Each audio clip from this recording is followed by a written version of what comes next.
ठाणे परिवहन सेवेच्या ढिसाळ कारभारामुळे ज्येष्ठ नागरिकांना भर पावसात तासनतास रांगेत उभं राहूनही पास मिळत नसल्याचा गंभीर आरोप ठाणे काँग्रेसने केला आहे।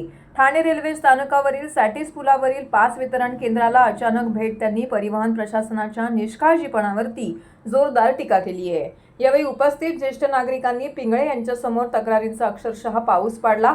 बसण्याची व्यवस्था नाही, पिण्याचे पाणी नाही, पावसापासून संरक्षणासाठी छत नाही, अर्ज मंजूर झाल्यानंतर एका महिन्यात मिळायला हवा असलेला डिजिटल पास 6 ते 7 महिने उलटूनही मिळत नसल्याने वारंवार हेलपाटे मारावे लागत असल्याची व्यथा नागरिकांनी मांडली आहे। स्वातंत्र्य सैनिकांकडूनही पासासाठी शुल्क आकारले जात असल्याचा आरोप करण्यात आला। याबाबत उपस्थित परिवहन अधिकाऱ्यांना जाब विचारला असता पास वितरणाचे काम खासगी कंपनीकडे असल्याचं सांगितलंय। कंपनीशी संपर्क साधल्यानंतर सध्या नगरसेवकाकडून आलेले 200 ते 300 पास तयार करण्याचं काम सुरू असल्याचं उत्तर देण्यात आलंय।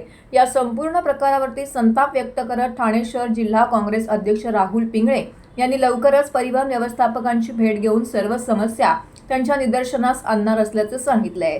तसेच ज्येष्ठ नागरिकांना वारंवार पास काढण्याचा त्रास होऊ नये म्हणून पासाची वैधता 5 वर्षाची करण्याची मागणीही करण्यात येणार असल्याचं त्यांनी स्पष्ट केलंय।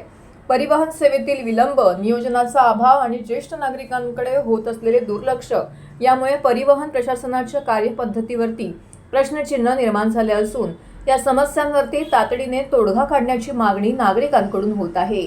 यावेळी अनेक ज्येष्ठ नागरिकांसह ठाणे काँग्रेसचे ज्येष्ठ नेते राम भोसले, महेंद्र म्हात्रे, शिरीष घरत, ब्लॉक अध्यक्ष अजिंक्य भोईर, हर्षल कोळी, चंद्रकांत पाटील, शरद जाधव यांच्यासह पदाधिकारी, कार्यकर्ते उपस्थित होते।